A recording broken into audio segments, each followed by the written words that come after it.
Okay, let's talk about these questions. Number one, how would you describe the protagonist? A few groups took this question. The protagonist is Sonny's older brother, a math teacher, and this job was chosen by the author for a very symbolic reason, right? A math teacher, a teacher who is supposed to set an example for his students, who teaches math, which is supposed to be a very logical and cold subject. You don't have open-ended discussion questions in math class. So that kind of symbolizes how the main character has ideas about what life should be like. He has standard answers that he thinks are the correct answers for life. And he thinks about things in a very logical, straightforward way. So when he's faced with the story of his brother Sonny, the heroin addict, it doesn't make sense to him. Why would somebody uh, he thinks of his brother still as a young boy. If you look at page 20, when he was about as old as the boys in my classes, his face had been bright and open. There was a lot of copper in it, and he'd had wonderfully direct brown eyes and great gentleness and privacy. I wondered what he looked like now. So he's thinking, my brother used to be such a nice young boy. How did he end up addicted to heroin? He can this. And because Sonny is his brother and he once promised his mother that he would take care of Sonny, this is the motivation behind this story. He's trying to understand Sonny, and by understanding him, thinks that he can help Sonny. Um, we also get a sense of his character if we compare him to his wife, Isabel. Let's see if I can find this.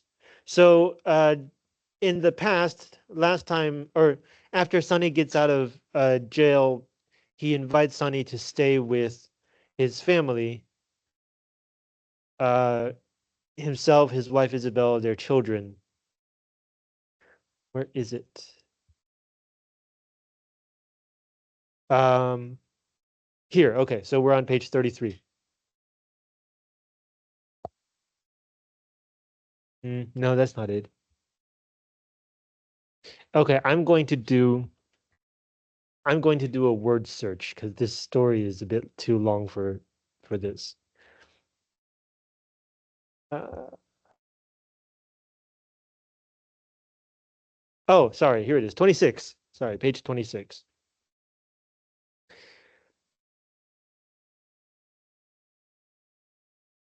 So here, starting here, Isabel.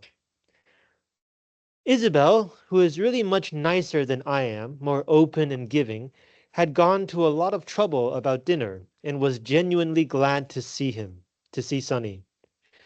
And she's always been able to tease Sonny in a way that I haven't. It was nice to see her face so vivid again and to hear her laugh and watch her make Sonny laugh. She wasn't, or anyway, she didn't seem to be, at all uneasy or embarrassed. She chatted as though there were no subject which had to be avoided, and she got Sonny past his first faint stiffness. So, if we remember what he himself is like as a teacher and as a brother, and then we compare that to how Isabel is like, he says she's much nicer than I am, more open and giving. So already the main comparison is she's less judgmental. She's not so serious about the principles and morals of life. And then she's also more interactive with people. She's able to tease Sonny in a way that uh, the main character cannot. And then we get a very interesting sentence. It was nice to see her face so vivid again and to hear her laugh. The word again, which means in their regular married life, she is not so energetic. She does not laugh that often. And I guess that says something about the main character as well, because he's her husband, right? When she spends every day with their children and with him, she doesn't seem to have that much energy. She doesn't seem to laugh that often. So you can imagine what kind of man she married. So all of these are hints at what kind of character the protagonist is. And it also tells us why he's so focused on his brother.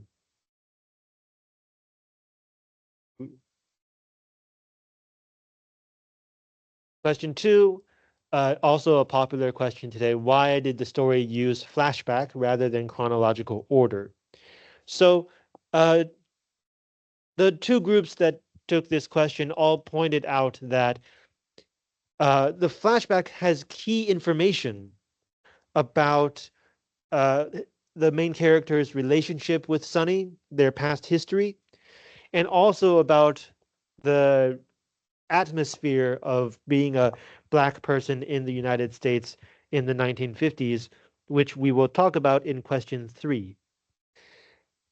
But the idea seems to be that um, the story begins with the newspaper article about Sonny. And so the main character is thinking, what happened? How did he get like this? So we have a question. How did Sonny become like this? And the flashback, his memory, is part of answering that question. He thinks back on his past relationship with Sonny to think about how did he grow up? How did he change? Is there something maybe I didn't notice or I didn't pay attention to in the past? So one reason why we have a flashback is because these memories are his attempt to answer the main question. And so it's not following the order of the events, it's following the order of the protagonist's thinking. We follow his thoughts. The story is following the protagonist's thoughts and present day experiences with Sonny. But this is also a good understanding of memory as well. Our minds are not a diary. We don't remember things in chronological order. We remember things as they become important to us. If I asked you, what did you have for breakfast 2 days ago? You probably don't remember because it's not very important. But if I ask you, like, how did you do on your midterm exams? Even though that's even longer than 2 days ago, you probably remember because it's very important.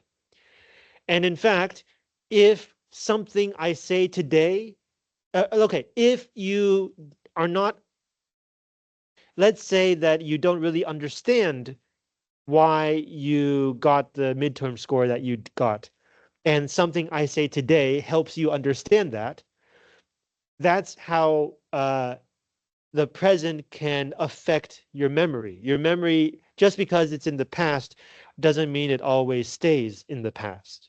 Memories can become important again when you have new information that changes how you understand the past.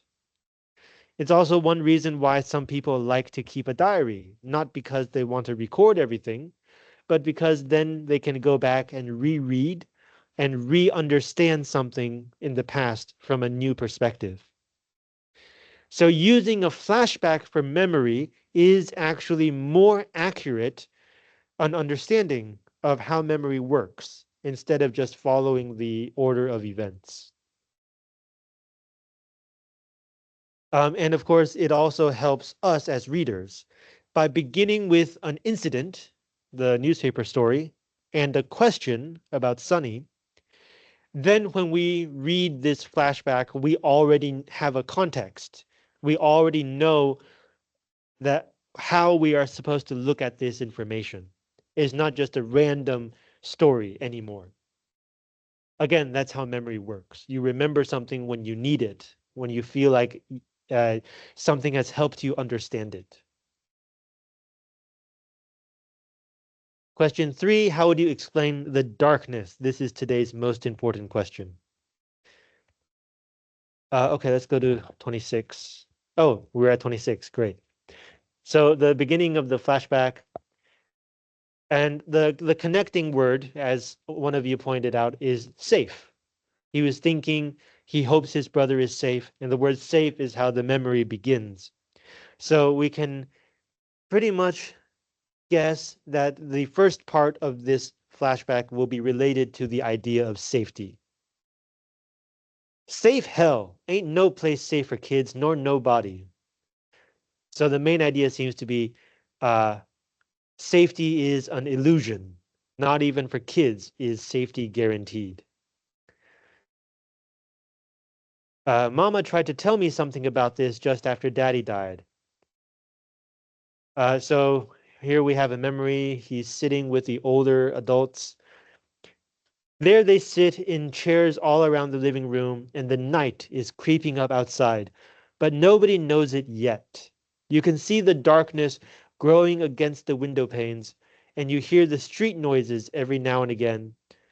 Okay, so it's growing dark. And that is like the metaphor, the symbol for the psychological darkness that the story will now introduce. Or this is top of next page, 27. For a moment, nobody's talking, but every face looks darkening, like the sky outside. And my mother rocks a little from the waist, and my father's eyes are closed. Everyone is looking at something a child can't see. For a minute, they've forgotten the children. So, okay, whatever they're thinking about comes with age and experience. It's not something they are born with. A child doesn't know what they're thinking. Skipping a few lines, the silence, the darkness coming, and the darkness in the faces frightens the child obscurely. Obscurely means he doesn't know the reason. So something he sees on the faces of the adults makes him scared.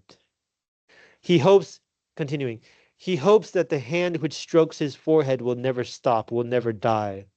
He hopes that there will never be a time when the old folks won't be sitting around the living room talking about where they've come from and what they've seen and what's happened to them and their kinfolk. Kinfolk means family, a large, extended family, that kind of idea, relatives. So, okay, the darkness seems to be related to death.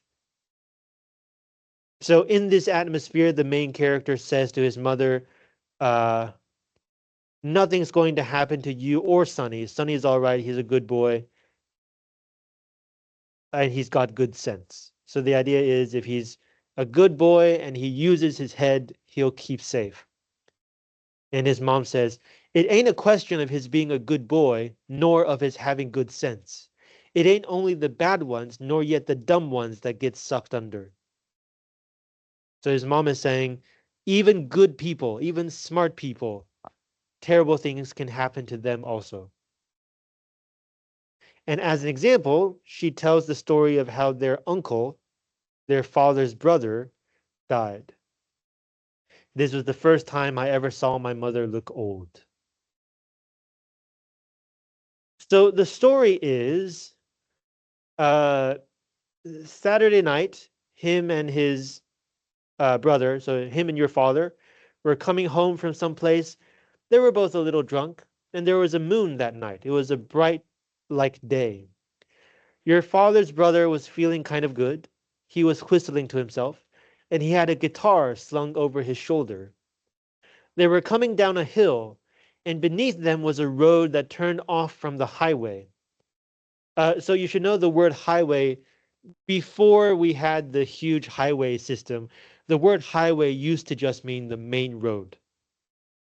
Because in the ancient days, the main road was usually higher and better maintained by the king. So it's highway. So beneath them was a road that turned off from the highway. They had left the main road. Well, your father's brother, being always kind of frisky, decided to run down this hill, and he did, with that guitar banging and clanging behind him. And he ran across the road, and he was making water behind it. He was peeing behind a tree. And your father was sort of amused at him, and he was still coming down the hill, kind of slow. Then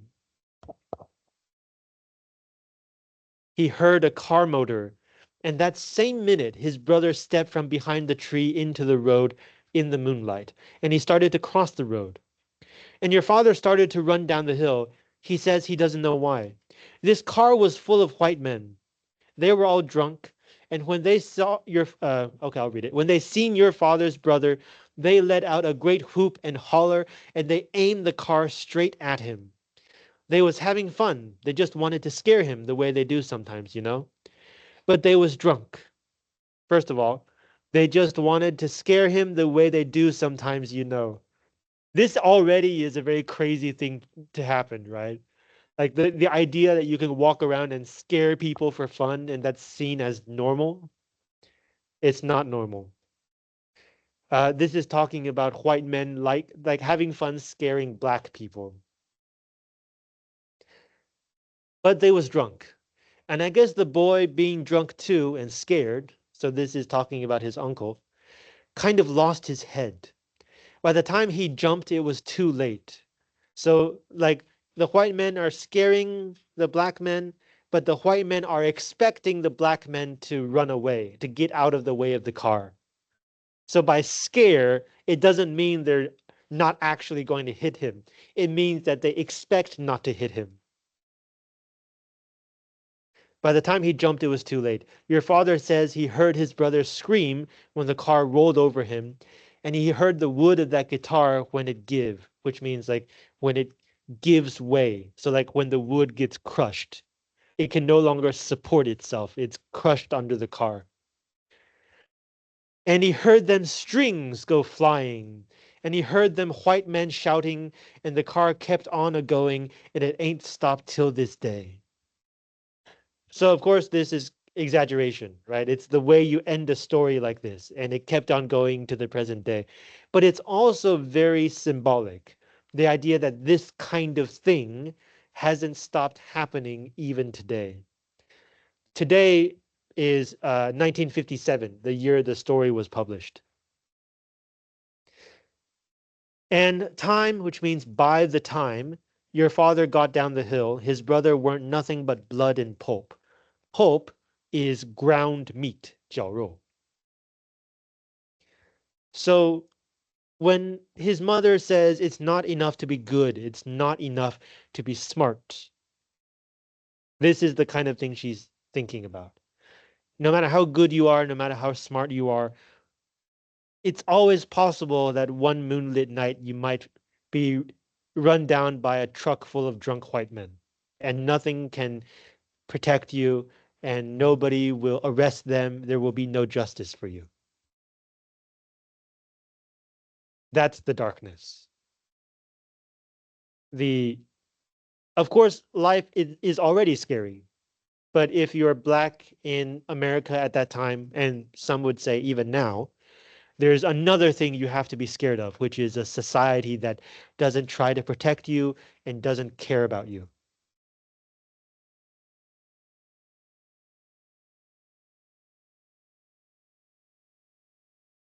Question 4. Uh, the beauty of life was all within, and is that the problem? So when we get to somewhere around page 37, and the protagonist is talking with Sonny about using heroin, the reason Sonny gives is uh, to avoid suffering. See if I can find it. Sonny, no, there's no way not to suffer. But you try all kinds of ways to keep from drowning in it, to keep on top of it, and to make it seem, well, like you. Like you did something all right, and now you're suffering for it, you know?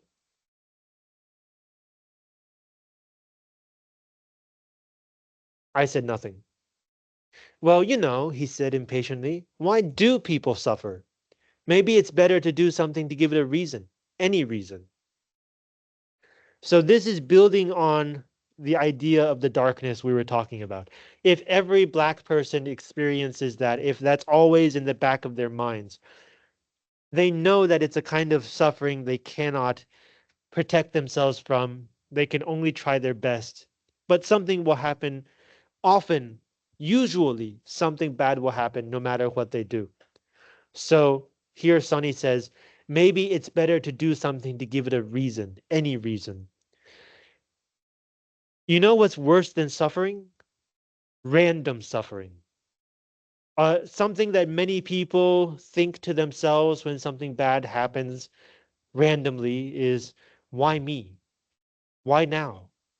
Why is everybody else able to lead a normal and happy life, but I'm the only one who has to suffer like this? So Sonny is saying maybe it's better to give a reason. Psychologically speaking, this is real. Psychologically speaking, some people deal with random suffering by behaving in a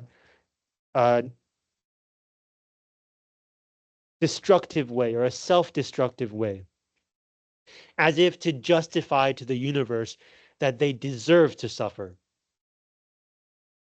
And so Sunny is saying sometimes the pain is so random and so painful that it's it's a bit of a comfort to feel like you do something to deserve that kind of suffering. And of course, these are very dark thoughts. So his brother, who wants to try to, try to save Sunny, says, "But we just agreed," I said, "that there's no way not to suffer. Isn't it better then just to take it?"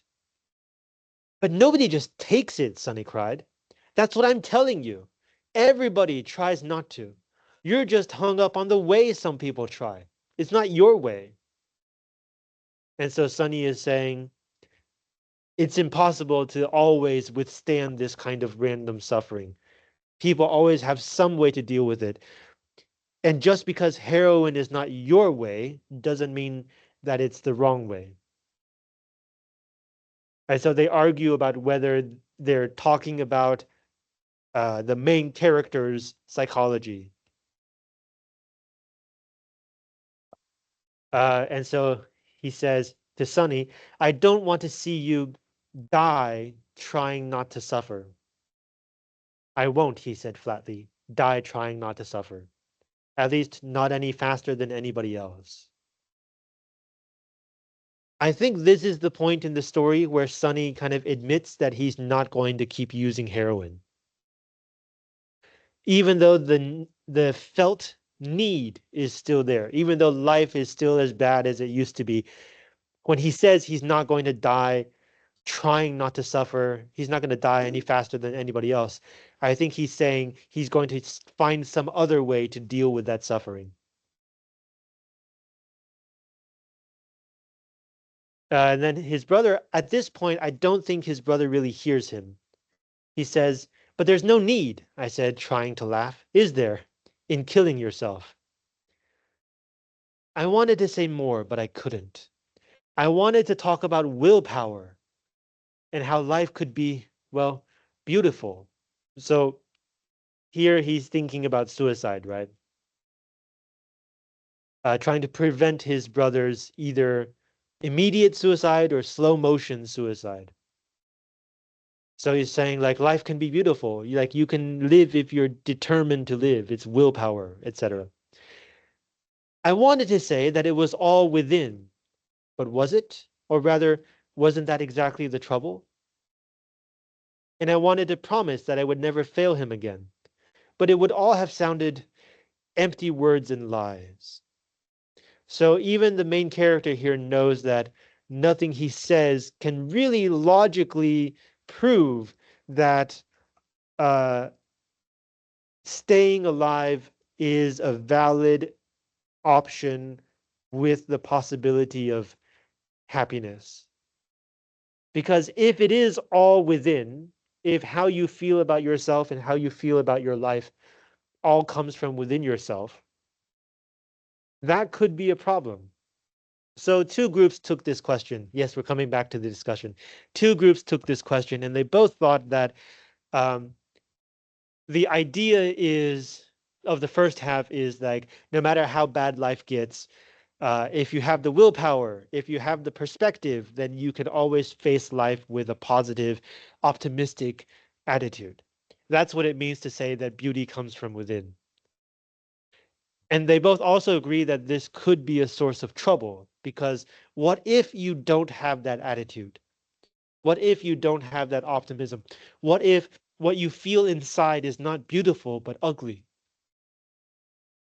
then if the source of beauty is all inside yourself and you have no beauty inside yourself, how do you save yourself? So it seems like a more healthy way to live is not to depend only on your own happiness, but to find something or someone or some group of people to share your life with, to do things with people. And so you can help each other, you can support each other.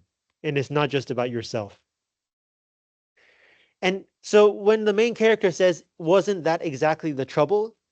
This is what he's thinking, right? Because he's talking about Sonny's suffering, his own personal darkness.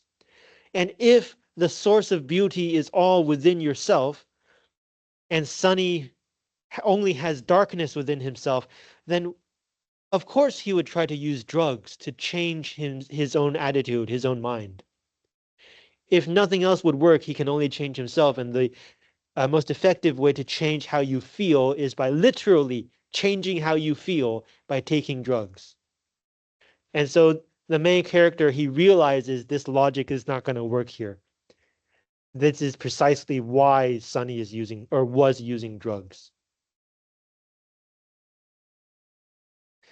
Thankfully, the story then moves on about how Sonny is, instead of using drugs, is now, I guess you can say, using music, playing the piano with a group of jazz and blues musicians. And in the story, we have a few moments of music, right? We had the ladies singing in the street, and then we have Sonny performing with his band members at the end of the story. And in both the religious music on the street and the jazz and blues music that Sonny performs, the main character can always feel the pain and suffering behind the music.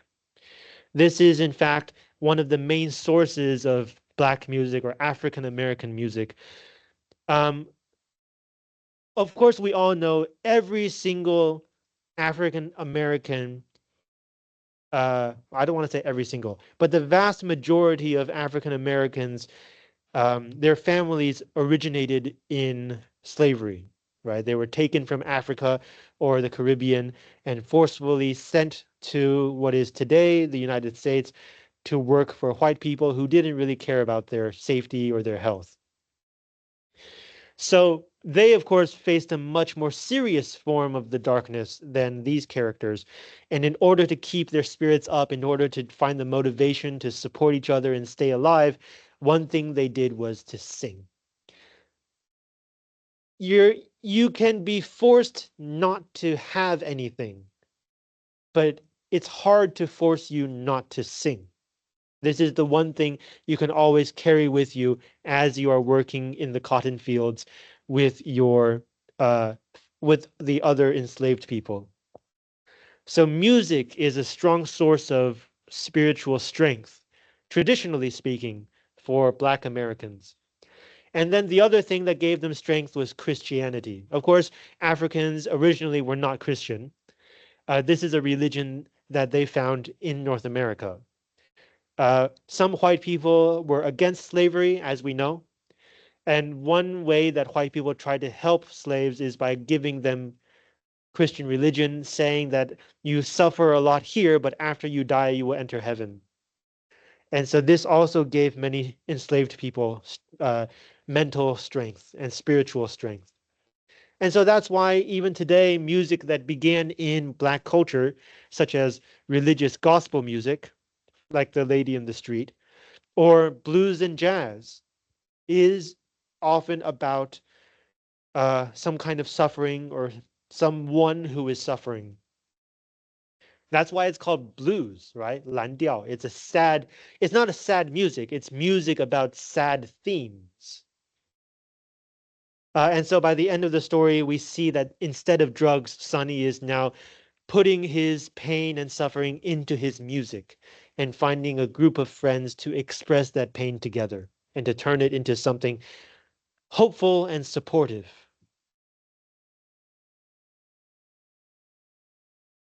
Question 5. Nobody took this question, so it's my question. Why is it so long? Can it be shorter? So I think it probably can't be significantly shorter. There's no part of the story that you could cut away and you would still have the same story. Whether it's the beginning where we begin with the protagonist's life and his character and his thoughts about his brother, or it's the flashback about the darkness and about how Sonny gradually turns into the person he is today, or whether it's about their experiences living together and the music they hear and their discussion. Like every part of this story seems to be important to understand it. A lot of it is not really related to the plot, right? 情节的部分, but it helps us understand the plot. It helps us to understand how the characters are thinking and why they think like this. And of course, if one of the main themes of the story is the African American experience, like how it feels to be a black person living in the United States, then all of the so-called extra stuff helps us to understand. You know, this is something that I talk about when I teach Langston Hughes. I wasn't able to teach it this year, but I gave you the materials. So if you read through that, one of the discussion questions is Langston Hughes, this black poet, writing for white people? Is his audience a white reader? I think James Baldwin is quite clearly writing for people who are not black, because black people already know all of these things. Black people are the community at the time who had the most drug users. They were the community who had historically suffered the most under slavery. They were the community that had invented these different kinds of spiritual music. Everything in this story, a black man or a black person would already understand. So this story is really written for people who are not black. Baldwin was writing it for white people, but I think we can also learn a lot uh, from this fact that he's writing for people who did not understand. And that's why the story is so long. Okay, questions about these or today's story? Okay, if you haven't finished it yet, I do encourage you to finish the story. As you have surely understood by now, it is very rich and full of serious artistic intention. And I think it's worth reading. I mean, every story this semester is worth reading, but this story is especially worth reading. Okay, so next week, I'm not here again, sorry. But I have once again given you the materials I would have taught. And I encourage you to read it. It's a very short story. It's like 6 pages. And it's a very good story. It's a story about how do we tell stories? What do we want when we write a story, when we read a story? Why are we reading it? What kind of world do we look for? Do we like to create? Um, the author, Ursula K. Le Guin,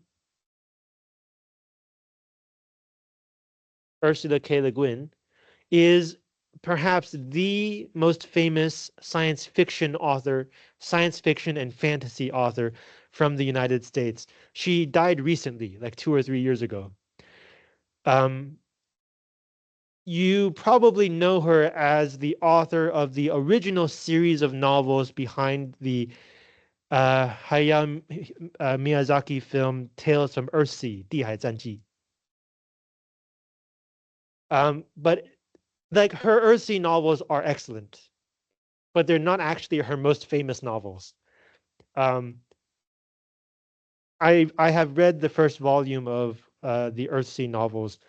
It was so good, I was afraid of rereading it because it feels different when you read something the second time, and I didn't want the feeling I had reading it the first time to change.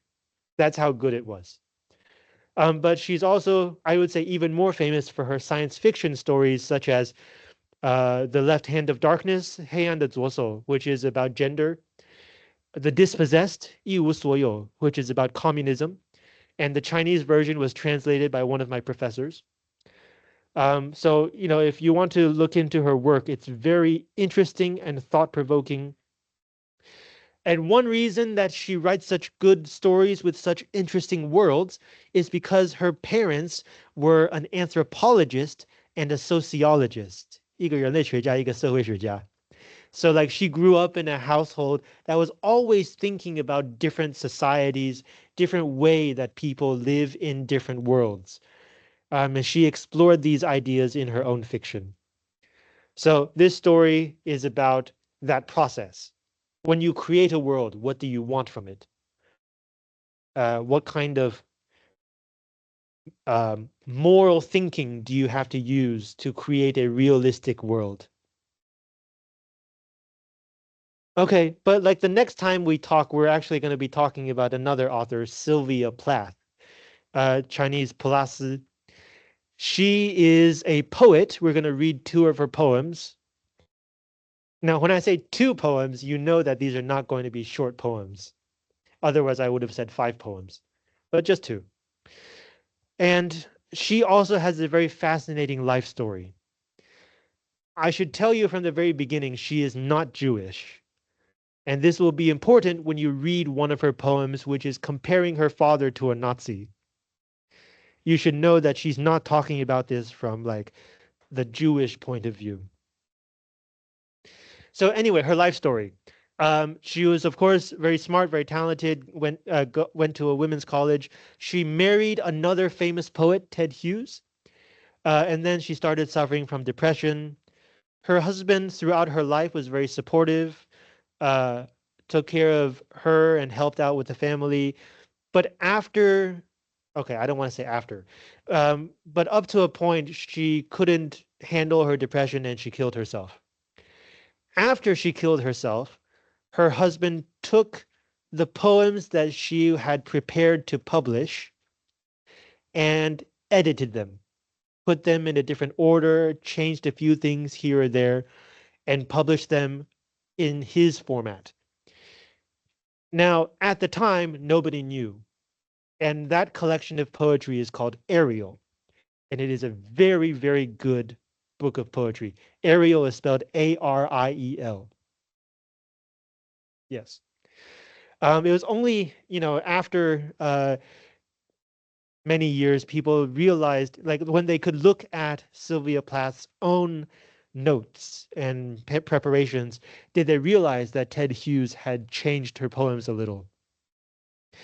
And so now whenever we study Plath's whole book of poetry, we always have to talk about which version represents which ideas, etc. But in this class, we're only going to read two of them, so we don't really have to talk about that. You just have to know this is the background. So, of course, when this was discovered, the reputation of Ted Hughes also took a beating. He's still considered a good poet, but now we don't think of him as a good person as much. And so when we read poems about their marriage from his point of view, they now have a slightly darker undertone. Plath is not just known for her poems about her depression and about her suicide attempts, I should say. But those are the two poems we're going to read. One is about her suicide attempts. The other one is about how she thinks that part of her depression comes from her upbringing and her relationship with her father. Now, if I remember correctly, her father actually was not, of course, he was not a Nazi, but apparently he also was not especially strict or abusive either. He's like a normal father, maybe not a perfect father, but also not a terrible father. A lot of this is Plath's own poetry. We call this poetic license, which means the freedom to change things for literature. I'm sure the feelings were real, but she probably exaggerated some of the feelings. She created some of the imagery to create a good poem. Now, aside from those serious topics, Plath is also famous for her nature poetry. She also likes to write about the flowers and the plants and the morning dew. In our handout, I have included one of those poems, even though we're not going to talk about it. So you can compare if you want to. See if I can find it. It's called Morning Song, page 43. It's about her child and nature, basically. Very cute poem. So you can also read that if you're interested in another side of Sylvia Plath. Plath is also famous for the one novel that she wrote called The Bell Jar. And it's also been translated into Chinese, but I can't remember what the Chinese title is. It's the story of a young lady who starts working at an office and feels trapped, like in a bell jar. And it's a reflection, it's semi-autobiographical. It's based on events in Plath's own life. And it's another expression of her feelings of depression and anxiety. In the story, the main character realizes that the reason she feels trapped is because society is not very welcoming of women, especially the business world or the working world. People don't think of women as belonging in that world. And so the limitations there made her feel suffocated, 窒息. It has a happy ending, unlike Sylvia Plath's life.